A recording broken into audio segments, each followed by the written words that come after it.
جب اس کی گردن مروڑی جاتی ہے پھر وہ کہتا ہے نہیں میں بھی ایمان لاتا ہوں اس پر جس پر بنو اسرائیل لائے ہے، یہ کیسا مخالف ہے؟ یہاں دو تین باتیں بہت اہم ہیں جو آپ نے سمجھنی ہے۔ میں نے چونکہ آگے مسئلہ چھیڑنا ہے، یہ سمجھ جائیں گے تو اگلا مسئلہ بہت آسان ہو جائے گا۔ ایک بات میں نے آپ کو سمجھائی، اللہ تعالیٰ دیکھتے ہیں لیکن دیکھنے میں آنکھ کے محتاج، سنتے ہیں سننے میں کان کے محتاج۔ یہ بات سمجھ آ رہی ہے؟ توجہ رکھنا۔ دوسری بات میں نے کیا سمجھائی؟ وَمَانَ الشَّيْءِ إِثْبَاتُهُ بِلَا جِسْمٍ وَلَا جَوْهَرٍ وَلَا أَرْضٍ وَلَا حَدَّ لَهُ۔ اللہ تعالیٰ کی ذات وہ ہے کہ ہے لیکن بغیر جسم کے، بغیر جسم کے۔ دوسری بات۔ تیسری بات میں نے سمجھائی وَلَا حَدَّ لَهُ، اللہ کے لیے حد نہیں ہے۔ کیا مطلب؟ اللہ غیر محدود ہے۔ اب دیکھو اس سے آپ کو خود بخود مسئلہ سمجھ آ گیا، بڑے آرام کے ساتھ، بڑے آرام کے ساتھ مسئلہ سمجھ آ گیا۔ نمبر ایک مسئلہ سمجھ آئے گا، ایک تو لکھا ہوا ہے اس کو وہاں ذکر کرتے ہیں، یہاں لکھا ہوا نہیں میں اس کو ذکر کرتا ہوں۔ جب ہم یہ بات چلاتے ہیں کہ اللہ تعالیٰ کہاں پر ہے تو ہم کہتے ہیں اللہ تعالیٰ ہر جگہ پر ہیں، ہر جگہ۔ اس کا مطلب کیا ہے؟ اس کا مطلب یہ ہے جب کوئی مکان نہیں تھا اللہ تب بھی تھے، مکان ہے تب بھی ہیں، مکان نہیں ہوں گے تب بھی ہوں۔ ہر جگہ کا معنی یہ نہیں ہے کہ اللہ مکان میں ہے، نہیں ہے۔ میں اس لیے کہتا ہوں کہ بعض لوگ ہمارے خلاف بولتے ہیں اور ہم سے رابطہ نہیں کرتے، ہم سے نہیں پوچھتے، خواہ بخواہ ہماری طرف توجیہات کر کے مخالفت کر لیتے۔ جب ہم کہتے ہیں نا اللہ ہر جگہ پر ہے، اس کا معنی یہ نہیں ہے اللہ تعالیٰ خاص مکان میں نا، اس کا معنی یہ ہے اللہ تعالیٰ ہونے میں کسی مکان کے محتاج۔ جب دنیا میں کوئی مکان نہیں تھا وہ تب بھی تھے، جب مکانات ہیں وہ تب بھی ہیں، جب مکانات نہیں ہوں گے وہ۔ یہ معنی ہے کہ ہر جگہ پر ہیں، یہ معنی نہیں کسی مخصوص مکان میں ہے۔ یہ بات اچھی طرح سمجھیں۔ ہمیں جتنی الجھنیں ہوتی ہیں وہ بنیادی بات نہ سمجھنے کی وجہ سے ہوتی ہے۔ میں ایک جملہ پرسوں بھی کہا تھا، کل بھی کہا تھا، آج پھر کہنے لگا ہوں۔ ہم پر اعتراض وہ کرتے ہیں جو ہماری بات نہیں سمجھتے، اور ہم میں سے ان کو جواب وہ نہیں دے سکتا جو اپنی بات نہیں سمجھتا۔ دونوں ایک جیسے۔ وہ ہمارا عقیدہ سمجھے نہیں تو اعتراض کیا، اور ہم عقیدہ سمجھے نہیں تو ہم جواب نہیں دے سکے۔ اعتراض کیا ہوتا ہے؟ اچھا اللہ ہر جگہ پر ہے تو کرسی کے نیچے بھی ہے، اب ہم کیا جواب دیں گے؟ پریشان ہو گئے۔ ان نے اعتراض کیوں کیا؟ ان نے یہ سمجھا کہ شاید اللہ کا جسم ہے، اور ہم کیا کہہ رہے ہیں؟ بلا جسم ہے۔ اشکال کس بات کا؟ اور ہمیں جواب کیوں نہیں آ رہا؟ ہم سمجھے نہیں کہ بلا جسم ہے۔ میں نے کل آپ سے کہا تھا کہ ایک بات اچھی طرح سمجھ لو، یہ کل کے سبق میں مسئلہ آنا ہے۔ دیکھیں قرآن کریم اگر بل جسم ہو تو حکم اور ہے، اور بلا جسم ہو تو حکم۔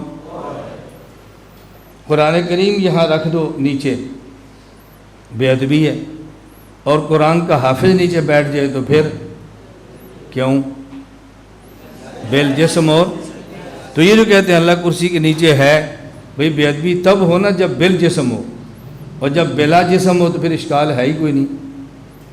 نیچے کا مطلب یہ تھوڑا ہی ہے کہ وہ اوپر کرسی کے نہیں ہے، صرف نیچے ہے۔ ہم کہتے ہیں ولا حد لہ، غیر محدود ہے۔ یہ بات سمجھ آ رہی؟ اچھا جی اللہ ہر جگہ پر ہے، اللہ ستون میں بھی ہے، اللہ دیوار میں بھی ہے۔ یہ اشکال آپ کو اللہ پر ہے، یہ اشکال قرآن پر کیوں نہیں ہے؟ جب ہم نے کل کہا تھا فی القلوب محفوظۃ، قرآن دل میں محفوظ ہے۔ کبھی کسی نے پوچھا بھئی تو حافظ ہے جی، تیرے سینے میں قرآن ہے جی، تو کیا کیسے ہے؟ کیا تیرے دل کو پھاڑ کے اندر رکھا ہے، جسم کو چیر کے رکھا ہے؟ جی نہیں، پھر کیسے ہے؟ کبھی سوال آیا ذہن میں؟ کیوں نہیں آیا؟ آپ سمجھتے ہیں کہ جو دل میں قرآن ہے وہ بغیر، تو یہ سوال کیوں آ رہا ہے اللہ ستون میں ہے؟ یہ کیوں سوال آ رہا ہے؟ اس لیے آ رہا ہے کہ ذہن یہ ہے کہ اللہ جسم والا ہے، اور جب یہ ذہن بن جائے بلا جسم ہے تو پھر اشکال کیا ہے؟ سمجھ آ رہی ہے بات آپ کو؟ تو جی اللہ بیت الخلاء میں ہے. اچھا ہم نے پوچھا جب حافظ گیا ہے بیت الخلاء میں آپ کے ذہن میں کیوں نہیں آیا کہ قرآن بیت الخلاء میں گیا ہے جو ناجائز ہے؟ آیا ذہن میں سوال؟ کیوں نہیں آ رہا؟ اور اگر قرآن ہاتھ میں لے کر جائیں تو کیوں؟ جسم والا ہے نا. اور حافظ جائے تو کیوں؟ اشکال کیا ہے؟ جب آپ کا قرآن کے بارے میں ذہن بن گیا بالجسم ہو تو اشکال ہے، بلا جسم ہو تو اشکال. تو جب اسی طرح اللہ بلا جسم ہو تو پھر کیا اشکال ہے؟ سمجھ آ رہی ہے بات؟ اچھی طرح بات سمجھ لیں آپ. میں نے کل کہا تھا کوئی آدمی قرآن کریم کو بیڈ پہ رکھے اوپر لیٹ جائے، بے ادبی ہے کہ نہیں؟ اور حافظ قرآن کو لٹائے اور اوپر لیٹ جائے، بے ادبی ہے؟ بے ادبی نہیں، ادب ہے ہی اس کا. یہ اس کی عزت ہی اس میں ہے، اس کا ادب ہی اس میں ہے، اس کا حق ہی ہے. بات اچھی طرح سمجھو. جب قرآن کریم ہو اوپر بیڈ پہ لیٹیں تو آپ کے ذہن میں اشکال آتا ہے. قرآن کریم کی حافظہ ہو وہ لیٹے اور اس کے سینے پر شوہر لیٹ جائے، آپ کے ذہن میں سوال نہیں آتا. کیوں نہیں آ رہا؟ اللہ کے بارے میں کیوں سوال آ رہا ہے؟ جی اللہ ہے تو ہم اوپر کیسے بیٹھ گئے ہیں؟ اللہ ہے تو لیٹ کیسے گئے ہیں؟ اللہ ہے تو بیت الخلاء میں کیسے ہے؟ اللہ ہے تو دیوار میں کیسے ہے؟ یہ کیوں اشکال آ رہا ہے؟ جی توجہ رکھنا، ذرا توجہ رکھنا. ایک اتنا گھٹیا، اتنا گندھا، اتنا غلیظ اشکال ہے، ہمیں اپنی زبان پہ لاتے بھی شرم آتی ہے، لیکن سمجھائے بغیر چارہ نہیں. جب وحدت الوجود کی بات آتی ہے تو صوفیہ پر اعتراض ہوتا ہے. اللہ کو ہر جگہ گئے تو ہمارے اوپر اعتراض ہوتا ہے. اعتراض کیا ہے؟ اچھا جب اللہ ہر جگہ پر ہے تو پھر خنزیر میں بھی ہوگا نا. سمجھ آئی؟ اب آپ اس کا جواب نہیں دے پائیں گے. دو قسم کے لوگ ہوں گے. نمبر ایک، اللہ ہر جگہ پر ہے تو پھر خنزیر میں بھی ہے. بعض لوگ عقیدہ چھوڑ دیں گے، پریشان نہیں ہوں گے، عقیدہ چھوڑ دیں گے. اور بعض لوگ اپنے اکابر سے عقیدت ہے، عقیدہ نہیں چھوڑیں گے لیکن پریشان ہو جائیں گے، بھئی کیا جواب دیں؟ بعض عقیدہ چھوڑ جائیں گے اور بعض پریشان ہو جائیں گے. میں اللہ کی ذات پہ بھروسہ کر کے کہتا ہوں جو ہمارے بیان سنے گا عقیدہ بھی نہیں چھوڑے گا، پریشان بھی نہیں ہوگا. میں کتنی تحدی سے بات کہہ رہا ہوں، میڈیا پہ کہہ رہا ہوں، کوئی بند کمرے میں چھپ کے نہیں کہہ رہا. اگر کسی کو الجھن ہے تو میں کراچی بیٹھا ہوں، ہمیں سمجھاؤ آ کر. ہمارے جانے کے بعد ان بچوں کی ذہن سازی کیوں کرتے ہو؟ ہمیں سمجھاؤ نا. آپ نہیں آ سکتے، آپ بڑے ہیں، ہمیں بلاؤ، ہم آ جاتے ہیں. میں آنے کے لیے تیار ہوں، بلا لو ہمیں. بات توجہ سمجھ. میں آپ سے پوچھتا ہوں یہ جو اشکال ہوا کہ یہ خنزیر بھی ہے تو اللہ بھی ہے، اس اشکال کی بنیاد یہ ہے کہ اللہ پاک ہے اور خنزیر ناپاک میں پاک کیسے؟ میں آپ سے پوچھتا ہوں جب حافظ قرآن کو جنابت کی حالت پیش آ جائے تو کیا اس کے سینے سے قرآن نکل جاتا ہے یا اندر رہتا ہے؟ قرآن پاک ہے یا ناپاک ہے؟ اس کا جسم پاک ہے یا ناپاک ہے؟ ناپاک جسم میں پاک قرآن کیسے ہے؟ سمجھاؤ ہمیں. ناپاک جسم میں پاک قرآن کیسے ہے؟ یہ جو تمہیں شبہ تھا کہ ناپاک خنزیر ہے اللہ پاک ہے تو کیسے ہے؟ میں پوچھتا ہوں ناپاک جسم ہے اندر پاک قرآن کیسے ہے؟ قرآن کہہ رہا لا یمسہ الا المطہرون، قرآن تو پاکیزہ ہے. بات سمجھ آ گئی؟ اور اگلی بات میں اس سے بڑھ کے کہنے لگا ہوں، بھئی یہ اشکال حافظ پر تو ہو سکتا ہے کہ یہ احکام کا مکلف ہے. اللہ کی ذات تو وہ ہے لا یسأل عما یفعل، خدا سے تو پوچھ بھی نہیں سکتے ناپاک جگہ پہ کیوں ہے. وہاں تو سوال ہی پاک ناپاک کا نہیں ہے. جس کے لیے پاک اور ناپاک کا سوال ہے وہاں پاک اور ناپاک جمع ہے تو کوئی اشکال نہیں ہے، اور جہاں پاک اور ناپاک کا سوال ہو ہی نہیں سکتا وہاں آپ کیسے پوچھتے ہیں کہ جی کیسے ہے؟ بات سمجھ آ رہی ہے؟ میں قسم اٹھاتا ہوں کسی کے شہر کی، جائز ہے؟ بولو نا، تم مولوی ہو، گونگے کیوں ہو؟ میں قسم اٹھاتا ہوں کسی کے باپ کی جائز ہے؟ میں قسم اٹھاتا ہوں دن اور رات کی جائز ہے؟ میں قسم اٹھاتا ہوں کسی پھل کی جائز ہے؟ اللہ نہیں اٹھاتے؟ پوچھو نا اللہ سے کیوں اٹھائی ہے؟ بھائی لا یسأل عما یفعل، وہ تو خالق ہے، وہ مکلف تھوڑے ہیں۔ جو مکلف جس پر اشکال ہو سکتا ہے اس میں نہ پاک جسم اور پاک قرآن جمع ہونے پر اشکال نہیں ہے، اور جس پر سوال ہو ہی نہیں سکتا اس پر اشکال ہو رہے ہیں۔ کو میری بات سمجھ آئی؟ مجھے ایک آدمی نے کہا مولانا صاحب یہ قبر میں عذاب ہوتا ہے؟ میں نے کہا کیوں، کیا اشکال ہے؟ نہیں ہوتا ہے۔ میں نے کہا نہیں کیا اشکال ہے؟ میری عادت ہے میں فوراً نہیں کہتا ہوتا ہے، پھر اپنے ذمہ دلیل آ جاتی ہے نا، پہلے اس کو چیک کرو اس کے پاس علم کتنا ہے، یہ جو سر چڑھتا ہے ذرا اس سے تو پوچھ لو اس کے پاس علم کتنا ہے۔ میں نے کہا اشکال کیا ہے تمہیں؟ کہا جی قرآن سے ثابت کرو۔ میں نے کہا جب آدمی مر جائے تو فوراً قبر میں جاتا ہے یا کچھ پہلے اور کام بھی ہوتے ہیں، کہا جی ہوتے ہیں۔ میں نے کہا تمہارا کوئی بندہ مر جائے تو پہلے کیا کرتے ہو؟ کہا جی غسل دیتے ہیں۔ میں نے کہا پھر؟ کہا جی کفن دیتے ہیں۔ میں نے کہا پھر؟ کہا جی جنازہ پڑھتے ہیں۔ میں نے کہا جی پھر؟ کہا جی دفن کرتے ہیں۔ میں نے کہا جی پھر؟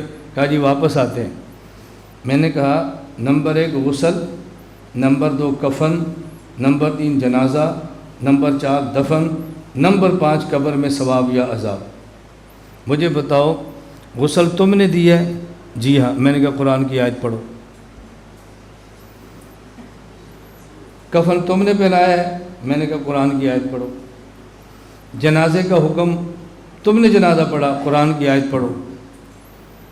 قبر میں تم نے دفن کیا ہے، قرآن کی آیت پڑھو، اللہ نے حکم دیا وہ قبر میں دفن کرو۔ میں نے کہا قبر میں ثواب عذاب تم نے دینا فرشتوں نے؟ کہا جی فرشتوں نے۔ میں نے کہا جو تم نے 4 کام خود کرنے تھے اس پہ قرآن پوچھا نہیں، جو فرشتوں نے کرنا تھا اسے کہتے قرآن پڑھو۔ بھئی یہ تو فرشتے اللہ سے پوچھے نا، اللہ ہمیں اس کو مارتے ہیں لیکن پہلے ہمیں بتا کس آیت میں اس کو مارو۔ جو کام تمہارے 4 کرنے کے تھے بغیر قرآن کے کر لیے، جو فرشتوں کے کرنے کا تھا قرآن پڑھو۔ اوے تم حافظ اور قرآن اور جنبی آدمی، ناپاک ہو اور پاک قرآن تم نے اکٹھے کر لیے، اس پر کوئی سوال نہیں ہے، اور اللہ جو حکام کا پابندی نہیں ہے اس پر سوال ہو رہے ہیں۔ اللہ کہاں پر ہے؟ بولو نا کہاں پر ہے؟ دیکھو الجھنیں دور ہو رہی ہیں کہ نہیں؟ یہی وہ سارے اشکال ہیں جو لوگ پھیلاتے پھر رہے ہیں۔ میں بعض باتیں اس لیے نہیں کرتا کہ آپ نے کہنا یہ فلاں کے بارے میں ہے، فلاں کے بارے میں ہے، فلاں کے بارے میں، مجھے اچھا نہیں لگتا، اللہ گواہ ہے میرا مزاج نہیں ہے، اپنے علماء دیوبند کے بارے میں جملے کہنے کا مزاج نہیں ہے، میں اشارے بھی نہیں کرتا کہ مناسب نہیں ہے، ورنہ میں جملے نقل کر کے تردید کرتا، اچھا نہیں لگتا، یہ بس ہماری ترتیب نہیں ہے، مناسب ہی نہیں لگتا کہ آدمی جملے نقل کر کے تردید کرے۔ میں نے ایک بات یہ سمجھائی، اللہ تعالیٰ دیکھتے ہیں لیکن آنکھ کے محتاج، سنتے ہیں کان کے محتاج۔ توجہ رکھنا، یہ بطور مثال کے ہے، ساری باتیں نقل کی، یہ بطور مثال کے ہے۔ اس کا مطلب یہ ہے جب ہم نے یہ کہا بمان شیء اثباتہ بلا جسم، اللہ ہیں لیکن بغیر جسم کے، اعضاء کس کے ہوتے ہیں؟ جب جسم کی نفی ہوگی تو اعضاء کی نفی ہو گئی نا۔ اس کا معنی یہ ہے اللہ جسم سے بھی پاک ہیں، اعضاء جسم سے بھی پاک ہیں۔ بھائی جب جسم ہی نہیں ہے تو اعضاء جسم کیسے ہوں گے؟ جسم سے پاک ہونے کا معنی کہ اعضاء جسم سے، یہ سمجھ آ گئی نا؟ میں نے آگے مسئلہ بیان کرنے سے پہلے سمجھا رہا ہوں، آگے بیان کریں گے انشاءاللہ۔ یہ بات سمجھ آ گئی؟ اللہ تعالیٰ ہیں لیکن بغیر، اور جتنے اشکالات اللہ کے ہر جگہ پر ہونے پہ ہوتے ہیں ان سارے اشکالات کی بنیاد کیا ہے؟ جسم۔ ہم جسم کے قائل ہی نہیں، اشکال کس بات کا؟ مجھے ایک آدمی کہنے لگا اچھا یہ بتاؤ اللہ تعالیٰ جو ہر جگہ پر ہے تو صفت اتحاد کے ساتھ ہے یا صفت حلول کے ساتھ ہے؟ بھئی جب بھی 2 چیزیں اکٹھی ہوتی ہیں تو یا ان دونوں میں اتحاد ہوتا ہے یا ان میں حلول ہوتا ہے۔ اتحاد کا معنی آپ دوپہر کو کھاتے ہیں کیا؟ پلاؤ۔ پلاؤ میں کیا ہوتا ہے؟ چاول اور گوشت اور جو چیزیں نظر آتی ہیں وہ ٹماٹر مسالے جو نظر آ رہے ہیں، یہ 4-5 چیزوں کا اتحاد ہے جیسے پلاؤ بنتا ہے، پانی ہوتا ہے لیکن نظر نہیں آتا نا، یہ اتحاد ہے، ٹھیک ہے۔ اور پھر آپ کہتے ہیں چینی نہ چائے میں کیا ڈالتے ہیں؟ چینی نظر آتی ہے؟ چینی کدھر گئی؟ حل ہو گئی۔ حل ہونے کا معنی چینی کا حلول ہو گیا ہے۔ جب دو چیزیں اکٹھی ہوں اور دونوں کا اپنا وجود برقرار بھی رہے، اسے کہتے ہیں اتحاد۔ اور جب دو چیزیں اکٹھی ہوں اور ایک دوسرے میں فنا ہو جائے، اسے کہتے ہیں حلول۔ دیکھو تعریف سمجھ آ رہی ہے نا؟ یہ میں دیہات میں کہوں گا تو وہ بھی سمجھیں گے حلول اتحاد کیا ہوتا ہے۔ میں اللہ کا شکر ادا کرتا ہوں، اصطلاحات کو سمجھانے کا اللہ نے مجھے ملکہ دیا ہے۔ اور آپ سنو شیخ سلیم اللہ صاحب رحمۃ اللہ علیہ کا کلپ۔ حضرت شیخ سلیم اللہ نے میرا ایک بیان زندگی میں سنا، ایک بیان 40 منٹ کا۔ اگر آپ کہیں گے تو میں مولانا سے کہوں گا آپ کو سنا دیں گے، ان کو سنانا۔ آپ کہتے ہیں نا شیخ سلیم اللہ اس کے خلاف تھے، جھوٹ مت بولو، یہ گن تم نے مارا ہے، شیخ نے نہیں مارا۔ میں سب باتیں سمجھتا ہوں، میں ان بحثوں میں پڑھنا نہیں چاہتا۔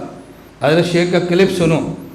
شیخ نے فرمایا میں نے پہلی بار مولانا الیاس گمر کی گفتگو سنی، مغلق اور پیچیدہ عقائد کو اتنا آسان کر کے سمجھانا کہ سامع سمجھنے پر آمادہ ہی نہیں مجبور ہو جائے، یہ مولانا الیاس گمن کا خاصہ ہے۔ ذالک فضل اللہ یؤتیہ من یشاء۔ آپ سنو ذرا، اب میں جملہ کہوں گا نا تو کئی کہیں گے اپنی تعریفیں کر رہا ہے، اور جب تم میرے بارے میں بک بک بیان کرتے ہو پھر ٹھیک ہے، اور میں صفائی میں جملہ کہہ دوں تو اپنی تعریفیں کر رہا ہے۔ یہ کیسی عجیب بات رہی ہے؟ آپ ذرا پورا کلپ سنیں۔ اور یہ جو شیخ کے ساتھ مسئلہ پیش آیا تھا نا، میرے پاس ریکارڈنگ موجود ہے، میں لڑائی میں نہیں پڑھنا چاہتا، میں نے اپنے بھائی کو بھیجا۔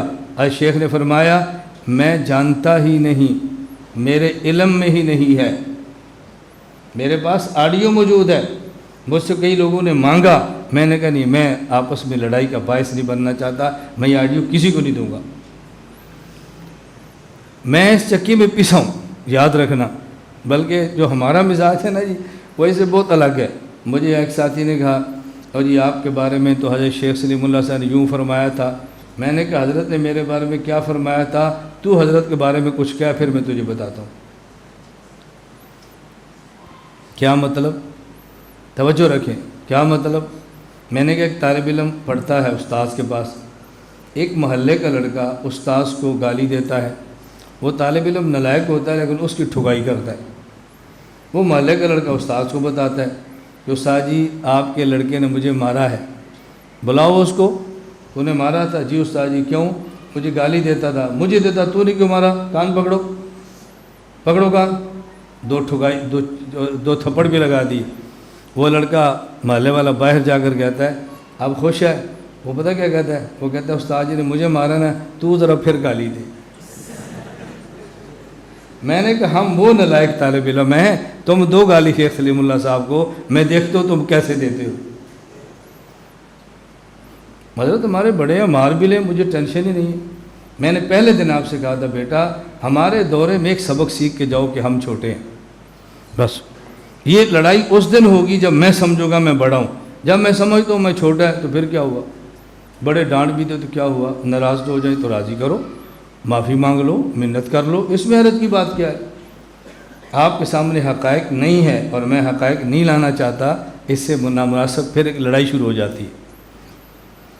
خیر میں جو بات سمجھا رہا تھا اب اس مسئلے کو سمجھو۔ اللہ تعالیٰ کہاں پر ہے؟ اور جسم سے، یہ سارے اشکالات کی بنیاد کیا تھی؟ اور ہم کیا اشکال ہے بھائی؟ کیا اشکال ہے؟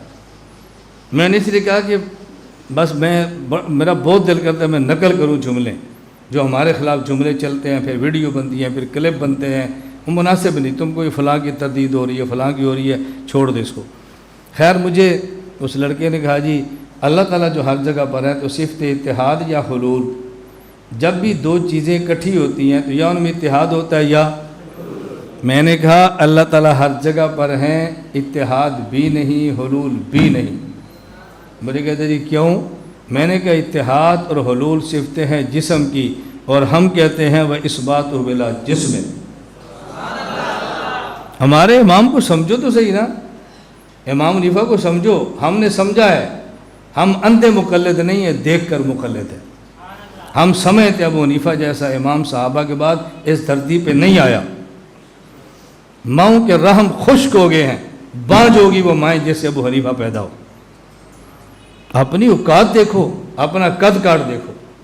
امام حنیفہ کے خلاف بولنے والوں اپنا قد کاٹ دیکھو، امام حنیفہ کے اقوال کو دیواروں پر پٹکنے والوں اپنا وجود دیکھو۔ امام حنیفہ اور اصحاب ائمہ اور ائمہ مذاہب کا رد کرنے والوں اپنے وجود کو دیکھو، کیا اوقات ہے تمہاری؟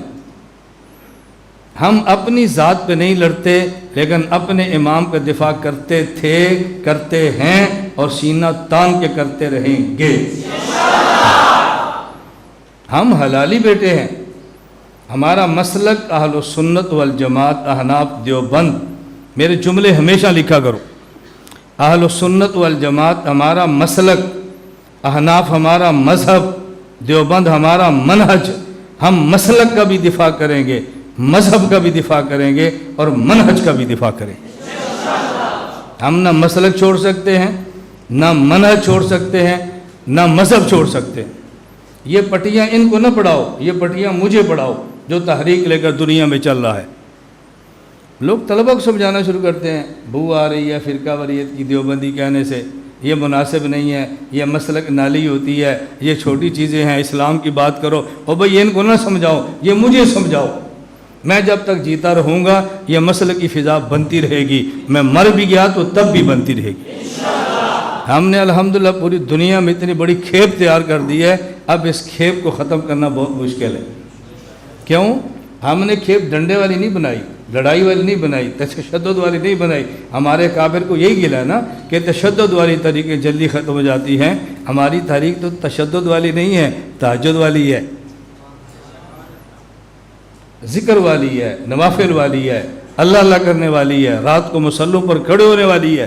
یہ تحریکیں کبھی ختم نہیں ہوتی، اللہ اپنے کرم سے ان تحریکوں کو باقی رکھتے ہیں۔ جو تحریکیں اللہ کے نام کے ساتھ چلتی ہیں، جب اللہ کا نام رہے گا تو تحریک بھی رہے گی۔ نہ اللہ کا نام مٹنا ہے، نہ اللہ کے نام والی تحریکیں مٹنی ہیں۔ اللہ ہمیں صحیح بات سمجھ عطا فرمائے۔ اس بات ہو بلا، یہ میں پورا زور لگا رہا ہوں بات سمجھانے کے لیے۔ تمام اشکالات کی بنیاد کیا ہے؟ اللہ تعالیٰ جی، مجھے ایک ساتھی سوال کر رہا ہے،